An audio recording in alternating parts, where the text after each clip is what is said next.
And with that, I'm going to turn it over to our presenter, Panja. Hello, everyone. Welcome to this AbleNet University webinar on cultivating calmness, concentration, and coping skills. Again, welcome.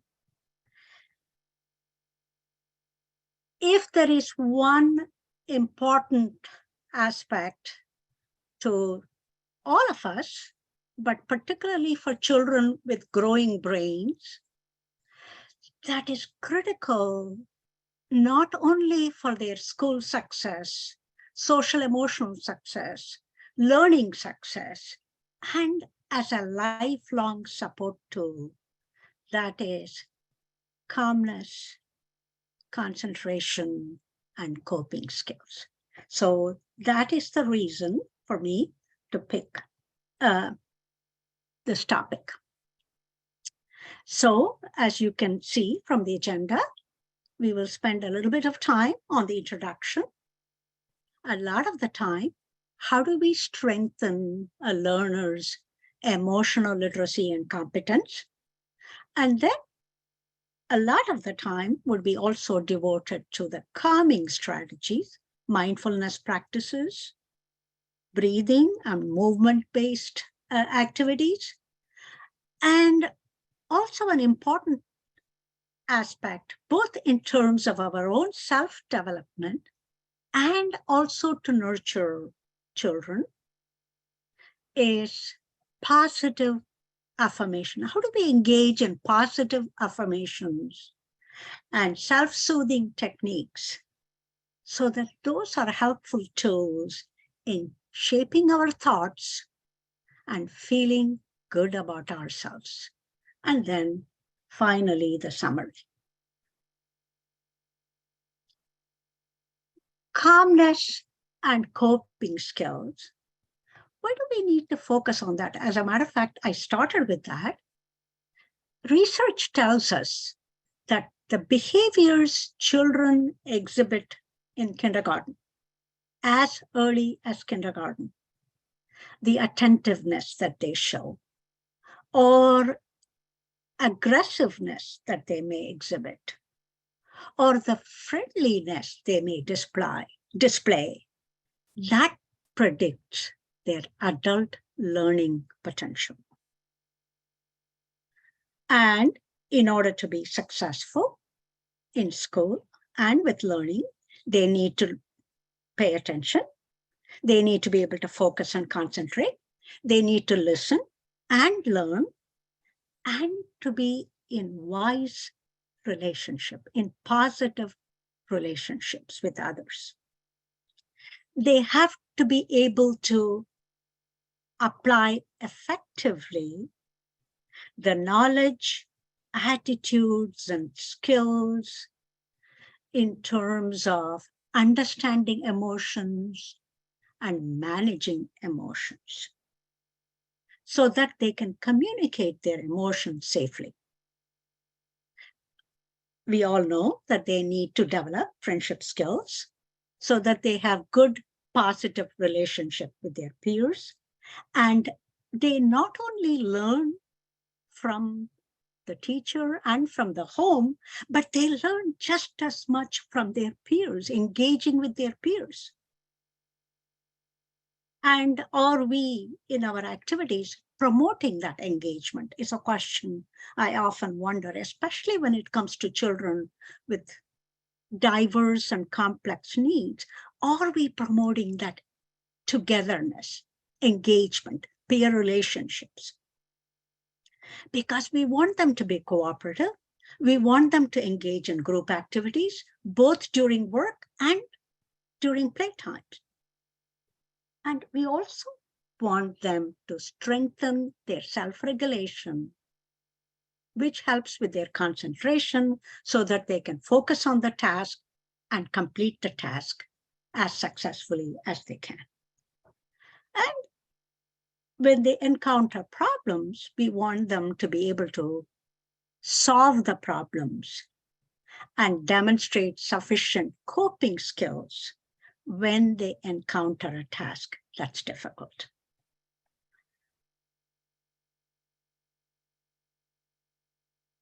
So what are some things we are going to be looking at in this webinar? How do we strengthen children's calmness, concentration, and coping skills? We need to coach and guide children, first and foremost, to be able to identify and label emotion and express them safely. I already mentioned that. We want them to build focus and attention control so that they can be successful with their learning activities. And for that, they need self-regulation and coping.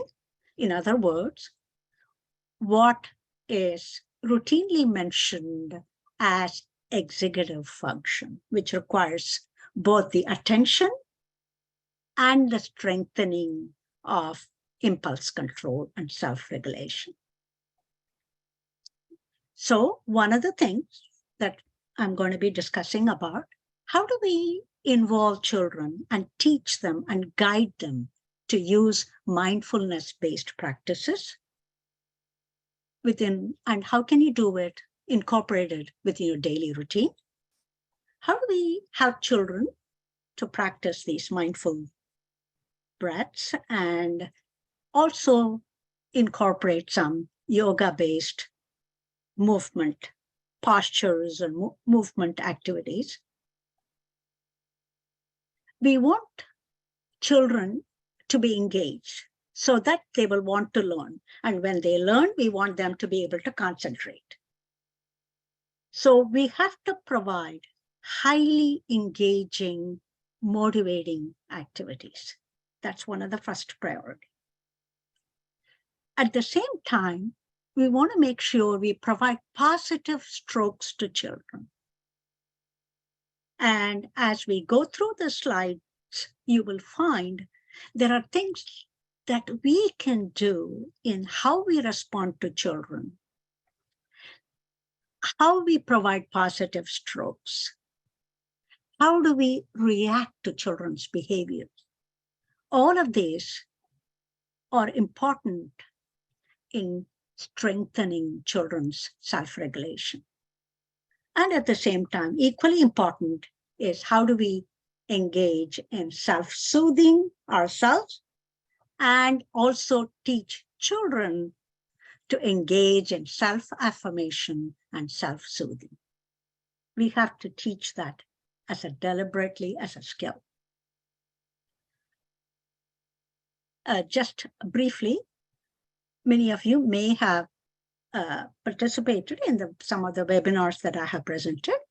I have written a number of books and mini guides on various topics: autism, significant disabilities, severe and complex disabilities, early childhood, para-educator training, and a couple of the things, or several of the things that I would be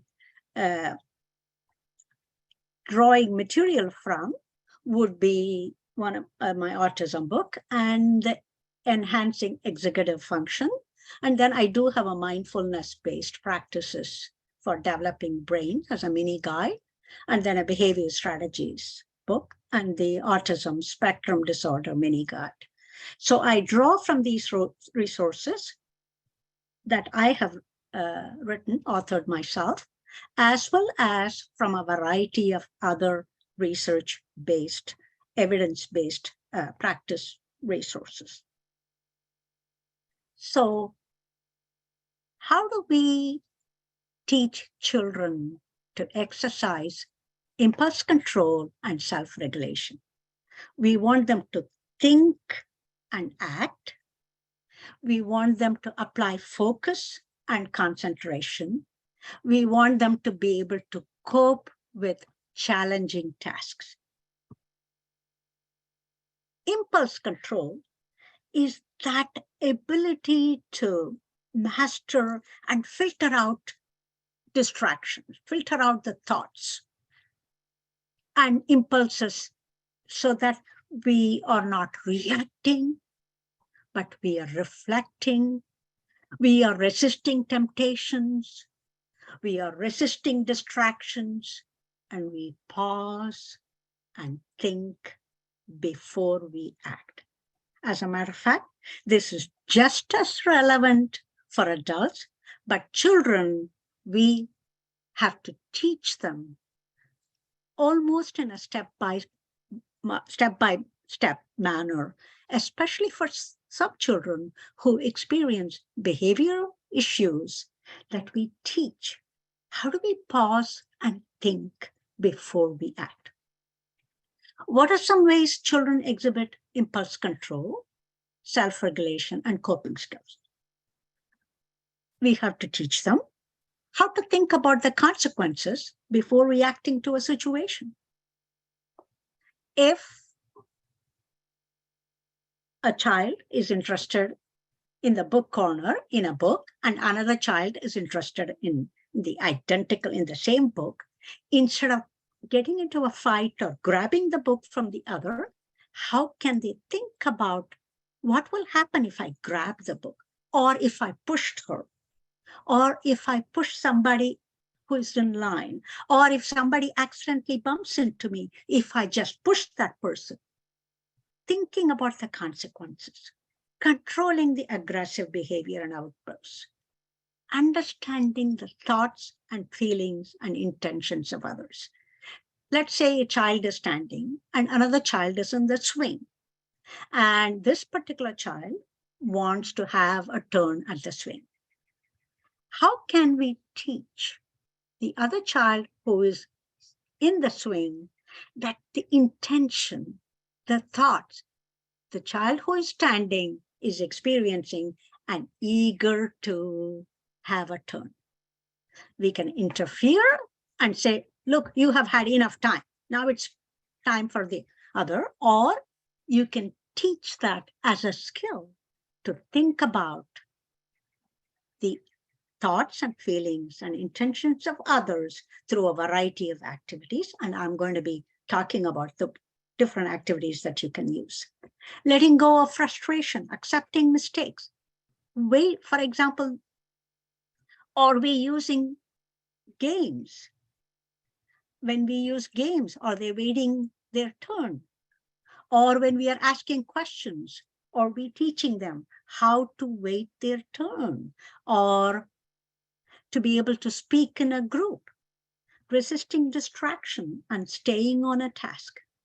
And most importantly, even when the task is difficult, are we guiding the children to persist on a task? These are all skills that children need in order to strengthen and in order to be able to cultivate their self-regulation and impulse control. And children who usually experience difficulty with self-regulation and coping skills, they may exhibit some of the following behaviors. During instruction, they may start wandering around the classroom, especially if it is a child who has some significant behavioral needs as well as cognitive difficulties. Or they may start playing with objects around. They may start grabbing things from the peer sitting next to them or at the desk next to them. They may not wait their turn in a game. They may just blurt out the answers. They may grab things from the neighbor. They may get frustrated with the task. And then especially some children who experience difficulty with the writing task, they may just crumple the paper and throw it in the task. These are all things that I have observed in the classroom. Or a younger child may start crying. Or if they find a puzzle to be difficult, they may throw the puzzle. All of these behaviors show that they have not developed sufficient amount of calmness, concentration, and coping skills. So it is our responsibility to shape these behaviors so that they are successful, not only with their academic tasks and school, but life itself. So we have a poll. I know it says 2, but it really should be 1. Let me see if this is, how is it that I don't see the, Sorry, Patricia, I have not made you a co-host. I will do that right now. And we do have the roll poll that we usually the role we do have. I thought so. Okay, you should be able to access it now. Okay, I do. Okay, I'm always eager to know what role you play. Please let me know if you are an administrator, AT specialist, occupational therapist, paraprofessional, parent, physical therapist, special education teacher, or others. We have a lot of occupational therapists and speech and language pathologists. And speech and language pathologists play an important role in shaping the behaviors. Okay, I think everybody. Okay, I'm going to go ahead and share the results. Okay, as I said, we have a lot of speech pathologists, and we have a few parents, administrators, assistive technology. Welcome to you all. I'm going to stop sharing. And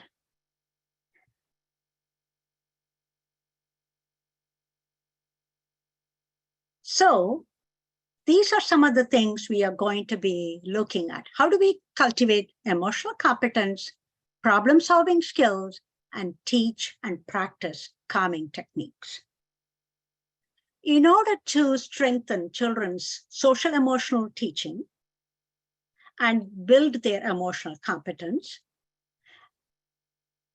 one of the first essentials is to help them, as I said at the very beginning, to be able to manage, first of all, identify and label emotion, then to be able to show the appropriate knowledge, attitudes, and skills to manage those emotions, and to be able to communicate those emotions safely. So we do have to pursue a variety of activities that will help them to strengthen their emotional competence. One of the things that I have not seen much in classrooms, taking place in classrooms, and that's where maybe many of you who are speech and language pathologists can play a significant role, is pursuing role play and drama. It's not any kind of a theater production, but something very simple, something where it's not as though you are doing play practice and all that, but something where you are teaching emotions, different types of emotion. I am frustrated, I am nervous, I am mad, I'm happy, and connecting it with the situation. What makes you nervous? And can we connect it? Whenever there is a fire drill or when there is a lockdown, that makes me nervous.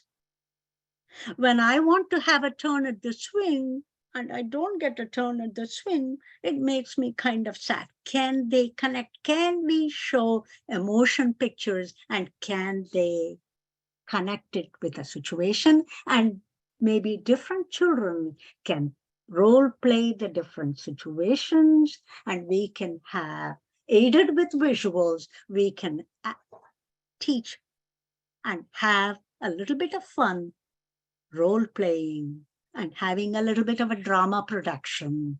And then at the end, each one has seen another person act out a certain feeling. The other important thing is playing games.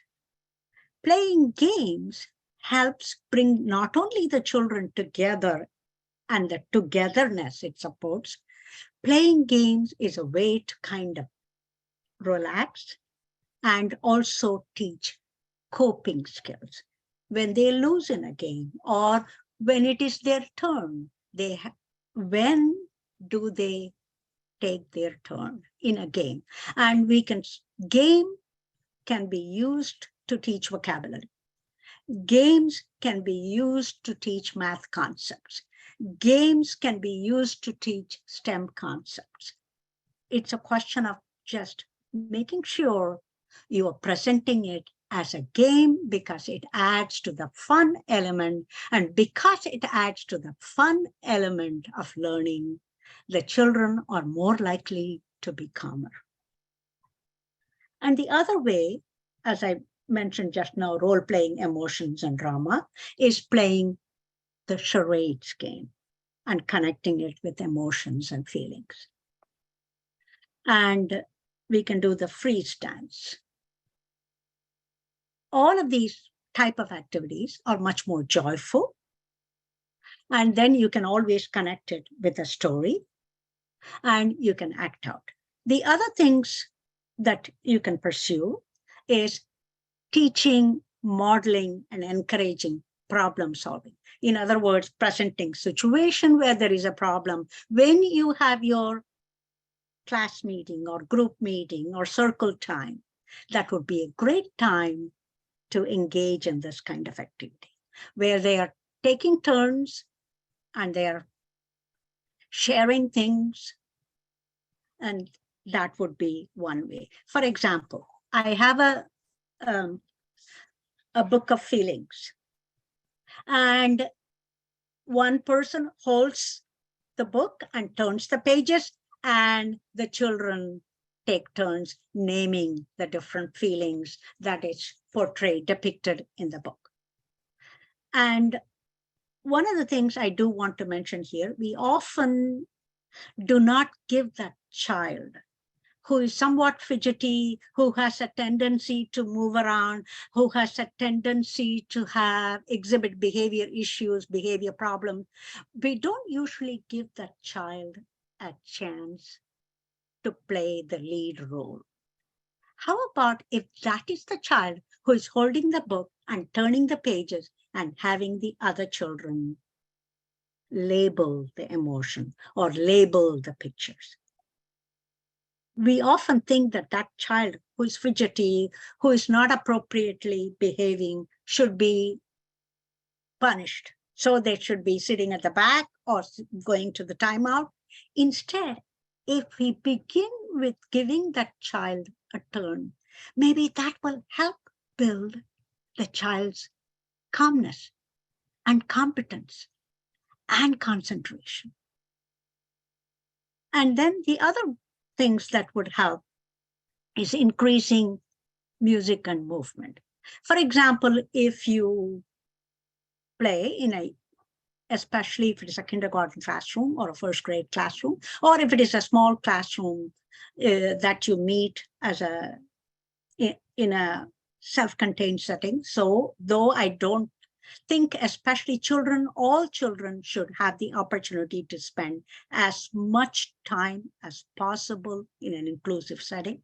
But if you do have small groups, and if you can play the same game of musical chairs with a twist, instead of removing chairs, if there is a chair for every child, and the child holds a partner's hand, and they move around.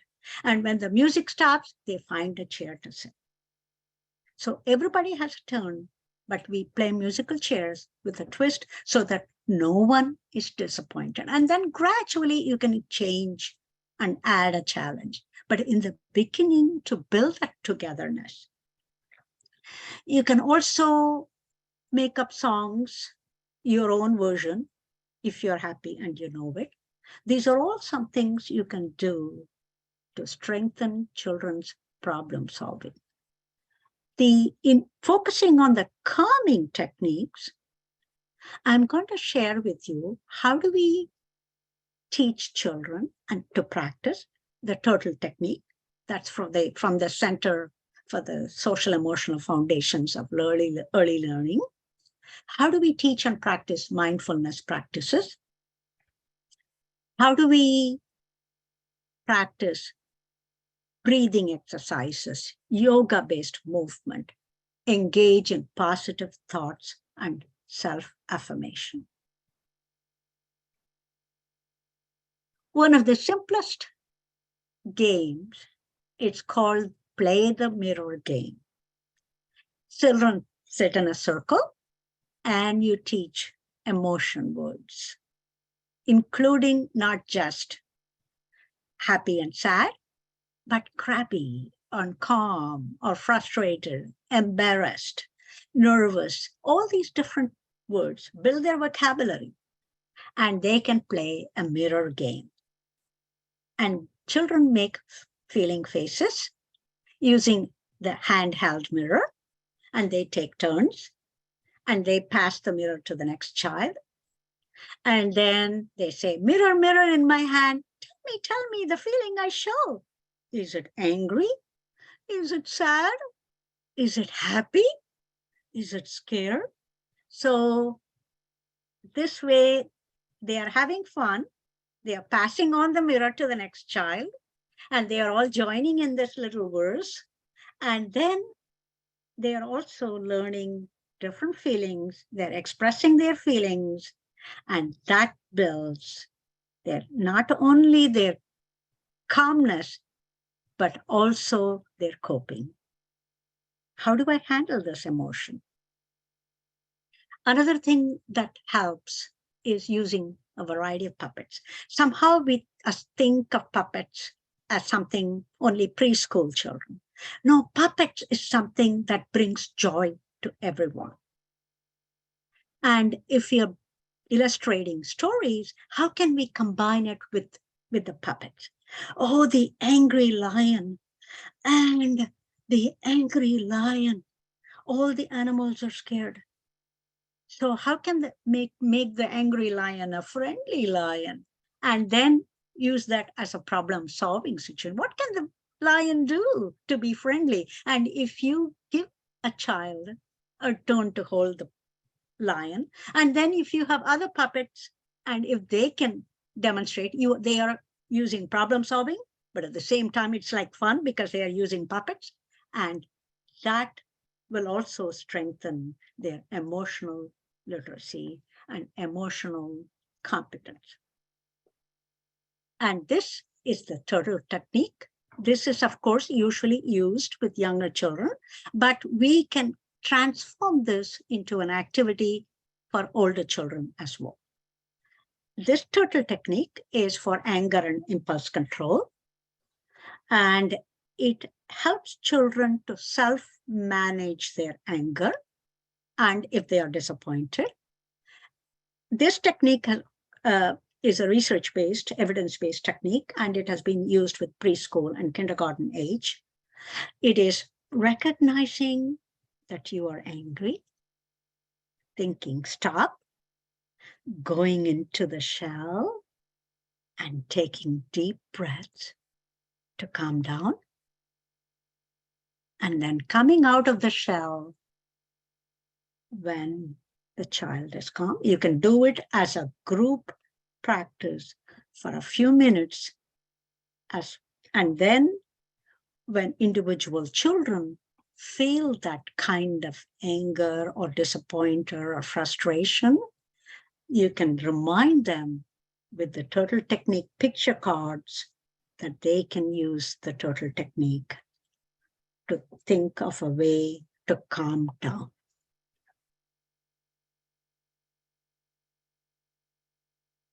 And we have to teach problem-solving techniques intentionally and deliberately, and we have to show to specific children who are repeatedly experiencing behavioral issues. Of course, we cannot teach the child when the child is feeling agitated or very upset, but when the child is calm, we have to teach the child to think of alternative solutions when they are upset. And of course, you combine it with emotional scripts to deal with the situation. When you are feeling this, provide them with cues and hints to shape their behavior. It does require repeated practice, but you can also demonstrate it for the whole class. And you can also work with the individual children who are continuing to experience these problems. And you have to identify the triggers. What triggers this kind of emotional issue in some specific children? Is it the fire drill or the tornado drill that frightened them so much that they are not able to handle that transition that is required during that fire drill? Can you practice it? I know people may argue with me and say, how can you practice for a fire drill? We always do practice. And it is that repeated practice that helps them to handle when a real situation occurs. And these days, with the increased lockdowns, it's even more important for children to feel calmer and to be able to cope with this kind of situation. So you can show videos, you can practice with the whole class, and then you can practice with individual children, aided further with visuals. And some children may experience problem transitioning from another activity to circle time. Some others may experience difficulty transitioning from outside recess and then coming into the classroom. These are the times when we can not only use problem solving, but also calming and mindfulness-based techniques. And I will share with you in just a little bit. We have to break that strategy into manageable and simple steps. You have to pre-teach the steps that the children have to take with the situation that triggers that kind of impulsive behavior, and teach and reinforce the steps when the child is calm, and also provide for communication difficulties in order to reduce that frustration. When you do all that, you are strengthening the problem-solving skills to help children to cope with. Let's look at a couple of student scenarios. This maybe I should have put it at the end, but I'm still thinking some of the other things I'm going to be sharing with you will also be relevant for these student scenarios. Often you may come across a student who has difficulty persisting with a task. The child may get frustrated if the child perceives the task as being complicated or difficult, or I don't understand it, or just like that, that may be the child's response to any kind of a writing task or a math worksheet.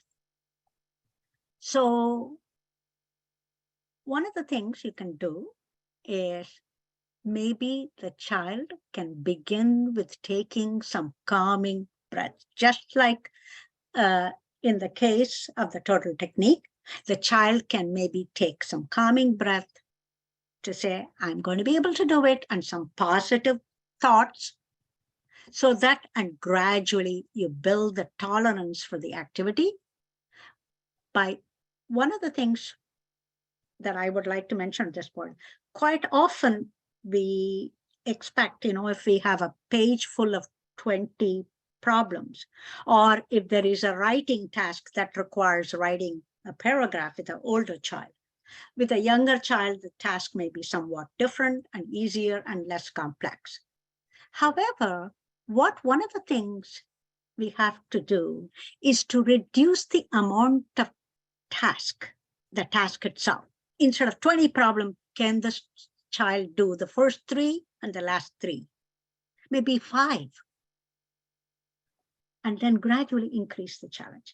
The same way, if the child has to write a paragraph and the child is not willing to even start with the activity, begin with the calming breath, maybe with some words, with a word bank, and putting in the words in an already sentence. In a sentence, they are just filling in the words.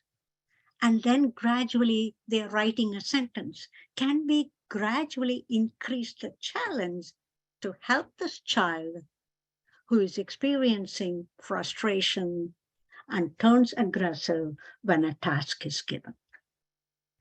Could you make it a group activity so that you include others who are displaying calmness and self-control, maybe 3 or 4 work together?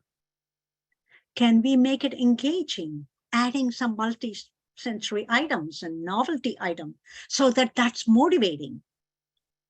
Can we do a few moments of physical movement, yoga or some music, soft music, just for a minute or two before moving on to the next activity?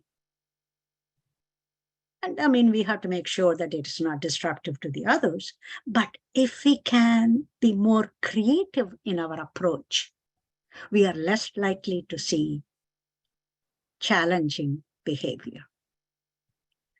We have a student who wanders around and runs around the classroom during instruction and even tries to run out of the classroom. These are situations I have actually seen in classrooms. So right as we begin our group instruction, can we provide a role for that student so that the student is showing something, showing a prop related to the text or whatever we are instructing? So he is standing, he's given a role. Because he is being given a role, he feels the need to be part of the group. He has a role to play. And limit the amount of time the student has to participate. Extend the time for sitting and attending. As his self-regulation improves, you can extend the time. Provide visual cues, visual reminders to stay focused and seated. And then, as I mentioned, we can use games to motivate a student who is not having that high level of concentration and coping skills. Can we make sure we provide timed, encouraging feedback? These are all ways we enable that student who has not developed the concentration and the calmness to gradually develop that skill. Now, moving on to mindfulness. Mindfulness is defined as that awareness that emerges through paying attention on purpose in the present moment. What mindfulness does, it trains the mind to be reflective, to focus attention.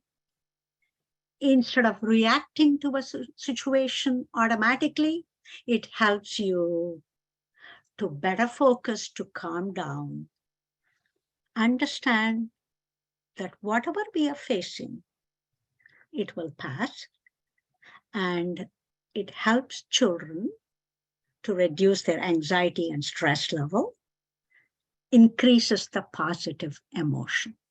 So mindfulness activities increases the endorphins, the positive hormone feelings, the positive hormones, the positive feelings. And because it increases the positive feeling, it helps children to develop calmness and it strengthens their attention. And there has been quite a bit of study, and they have used it with younger children in kindergarten, in high school, and various places. It is a promising practice.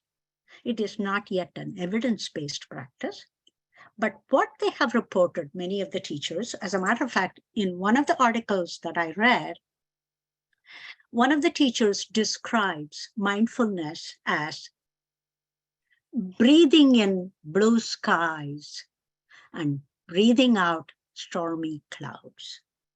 So if you think of that mindfulness as the way of increasing, elevating the well-being, increasing the focus and attention, that's what mindfulness is, because you are focusing on the present moment and concentrating on that. And it offers simple, positive, fun tools. It can be practiced anywhere, anytime. It doesn't require any fancy special equipment. And one of the other things that we'll be looking at is the positive reflections. So part of the brain that's to help being mindful is the prefrontal cortex. The amygdala, that is the part of the brain, it's all about feeling. It doesn't have a way to communicate, it just reacts. It is always working. It does want to help, but it can be too helpful, and our feelings of negativity, anxiety, or anger can go on and on and on. That is the amygdala. That is the part of the brain. The prefrontal cortex, that is the logical thinking, reasoning part of the brain. When we do mindfulness-based activities, this part of the brain gets stronger. In other words, it actually neurologically strengthens the brain. And so the amygdala doesn't have to work too hard. And it promotes the skills that are controlled in the prefrontal cortex, that is the mindfulness-based activities. And it has a positive impact on self-regulation, making judgment, and especially it has a very positive impact during the early childhood and early elementary, you could say, during the early years when the brain is growing very rapidly. So a technique that you can use is the simple breathing technique. Breathing in deeply and slowly, and then expanding your tummy and chest. This is a ball, you can call it the breathing ball, or you can think of it as the Hoberman's sphere. And this would be a fun thing, and you can have children practice with it. Breathing in and breathing out, breathing in and breathing out. And then we have to model for the children. And if you use the additional breathing ball, it will increase the motivation of children to practice breathing. And a few minutes of mindful breathing, and you can incorporate it at different times before you begin your circle time, or you have gone out to recess and you come back, and a few minutes. It doesn't have to be very long, just 2 to 3 minutes of breathing in and breathing out to help children to calm down. When they focus on their breath, it helps to manage their stress. They are able to listen more deeply, and it helps to diffuse tense situation. So it says it has the potential to neurologically enhance children's self-regulation. And you can also add, in order to increase that calmness and coping, physical activity. And yoga would be one kind of physical activity. And what they have found, incorporating movement-based activities, the study found that it actually helps children exercise better self-control. And both mindfulness-based breathing exercises, mindfulness breathing exercises, combined with physical movement, movement-based yoga postures. Together, it will increase the children's calmness and coping. And you can tie up the movement-based yoga postures with various stories that you read or science books like the tree posture or the bird posture or the flower posture, and you can combine it with the concepts shared in the science books and picture books so that you can adapt it to the different age and grade level, especially in the early childhood and the elementary level. As a matter of fact, yoga can be done at any age, and yoga is universally applicable. And you can think of it as a movement-based exercise. However, yoga is a union of the mind and body. That is how it is different from a simple physical activity. It combines the emotional and the cognitive and the mental features together, incorporates both of them. And some of the other things you can do balloon breath, and you can connect it with art, drawing and painting balloons and making a collage. That is the balloon breath that they can practice with it, and they can combine it with art, and they can laugh and have fun. And bird posture, which is a yoga posture, they can connect it with the story of Are You My Mother? The tree posture, they can connect it either with Chicka Chicka Boom Boom book or with the Giving Tree. And they can draw and paint and build a tree so that they have kind of a prop when you use the story. And they can also use it at the Science Center. And you can combine these stories, role play, drama, and art with the yoga-based postures, and that will make it much more motivating, which also will help with the concentration and the coping skills. Now, mindful-based practices, what are some key takeaways? You have to make sure you just don't do it like once in a week or once in a while. It has to be embedded within your daily routine every day. And a question someone may ask is, if I spend all this time on this yoga and mindfulness, how am I going to have time for anything else? But what they have found, based on a number of research studies, a few minutes of yoga postures and a few minutes of mindfulness interspersed during the daily activity actually increases the concentration, reduces the problem behaviors, and you are actually gaining more time. This is what many of the teachers who have continuously practiced these activities in their classrooms report based on various research studies. So it has to be built into the routine. It helps to reduce stress and anxiety level of students, so they are in a better position to learn, and they gain calmness. And because they are attending much better, because their mind is now calmer, they are learning more and accomplishing and gaining more knowledge and skills. And it strengthens self-management. One of the things that you have to remember, it is important for all of the educators who are pursuing these activities to be sure to inform parents about it and invite them to join in and observe, so that some of these activities can be continued at home. If you go to 0 to 3 website, their focus is actually very young children, toddlers, and maybe 3-year-olds, but they have a mindfulness toolkit in the 0 to 3 website. And they talk about the 5 senses exercise, 5 senses exercise. And I find it very appealing because they talk about 5 things to see, 4 things you can feel, touch, and experience. So that sense of touch, is enhanced.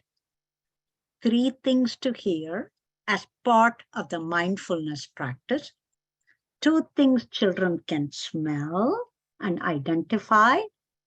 And 1 thing finally that they can taste or think about the taste and talk about it. So I found that fascinating. So I wanted to share with you. Do visit the website and there is far more detail about it. I'm also sharing with you several mindfulness-based videos.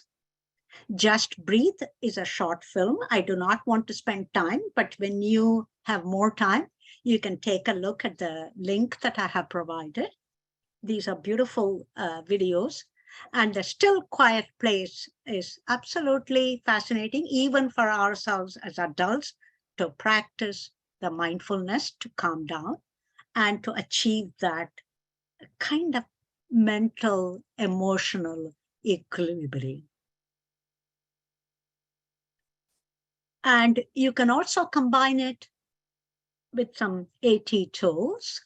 You can use the red brick when the student is feeling frustrated, crabby stage, moving on to the coping green brick, and then finally the blue brick stage, so that you can program it so that they can see the picture and they can hear the word.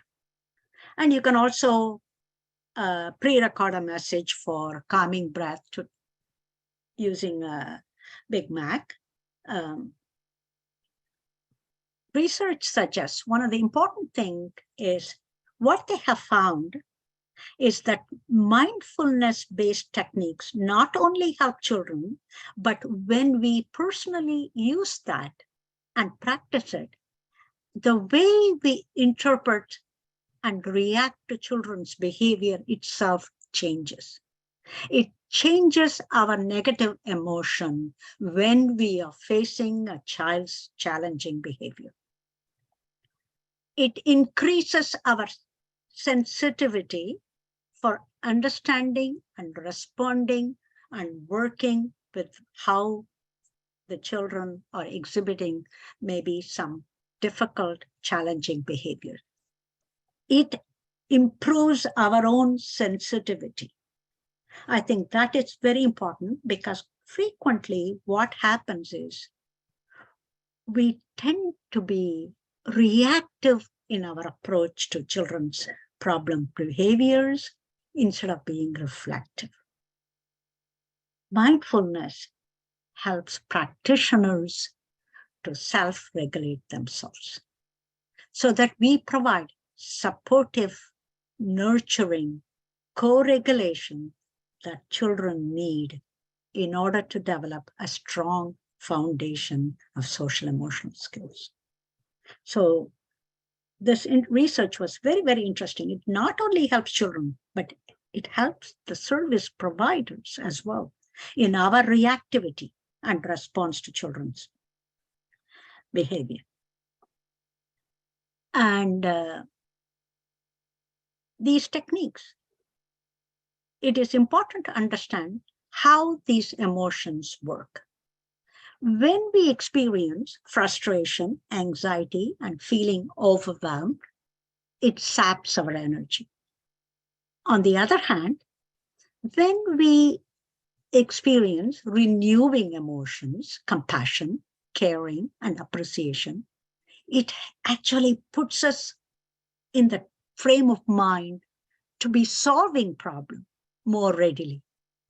It helps us to be more creative. It improves our self-regulation. So it's not just for children, it's for us too. It reduces our stress and improves our calming and self-regulation. And it helps us to be more concentrated in what we do and less impulsive. And it is extremely important that we nurture ourselves. As we face a variety of challenges in our education world, as we try to train children to be concentrating, coping, and develop calming skills, especially in the present environment where there are so many distractions in a screen-based technology world, in a data-driven world. We want children to pay attention, to concentrate.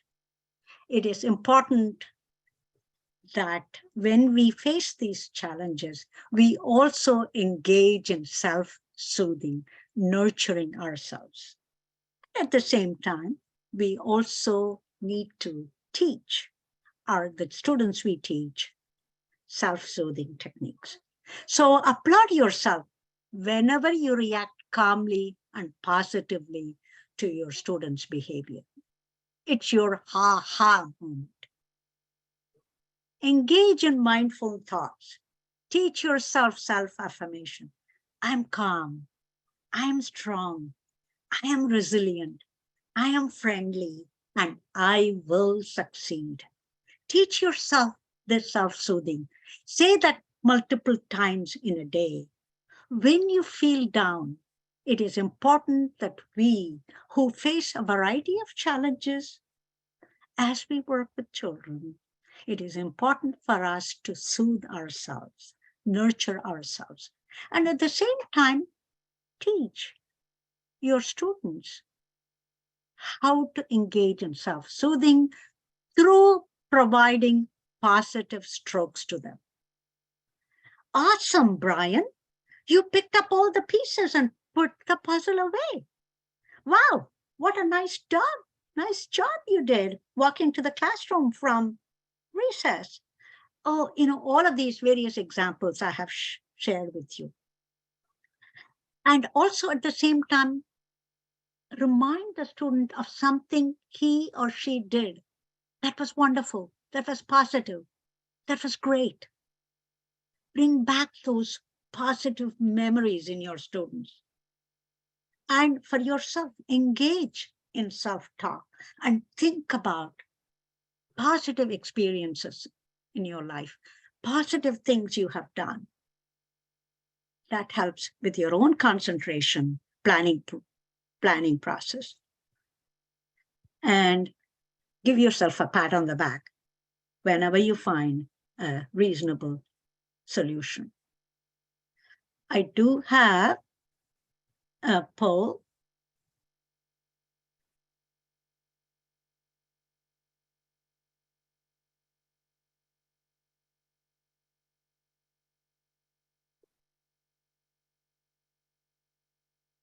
Okay, this one, which of the following activities do you plan to do? Embedding practice of calming breaths or yoga mindfulness or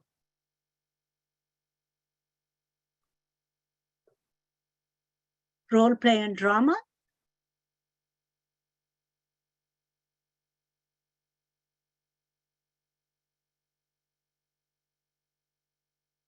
Looks like calming breaths coming out to be, I think it's very simple. It can be interwoven several times during the day. And you can call it just movement-based activities. You can use yoga postures.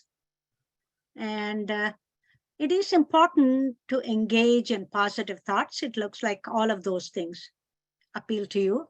I hope you will use the drama and role play too, if you can. You can make it simple. I think I may have skipped a participant poll. I apologize for that. And finally, in helping children to bloom, we want to communicate with children, tuning into them and taking turns. I think that's difficult for adults to remember, that we do need to give turns to children for them to talk and share. And for that, we have to be a model for calmness, concentration, and coping. Use positive discipline approaches, positive strokes, strengthen their emotional literacy, stimulate and challenge while having fun and joyful time. Set high expectations. See how much the student can do himself or herself before we start doing the task for the student. That will strengthen the student's grit, persistence, and self-control. And of course, most importantly, practice self-compassion. That will help to move us from self-criticism and judgment to one of self-care, warmth, and love. And as Rumi said, raise your words, not your voice. And there are a number of resources that will provide additional information along with the video links that I shared that will further enhance your knowledge about using mindfulness-based techniques and strengthening children's emotional competence.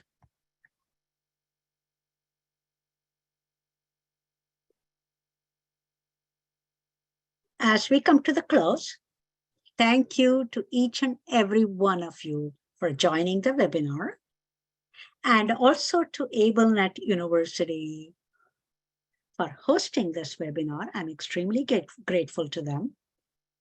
And in the month of September, I plan to offer a second part with more practical activities for joyful learning that I presented last month. It'll be the second part with more engaging, joyful, fun activities that link with various academic concepts.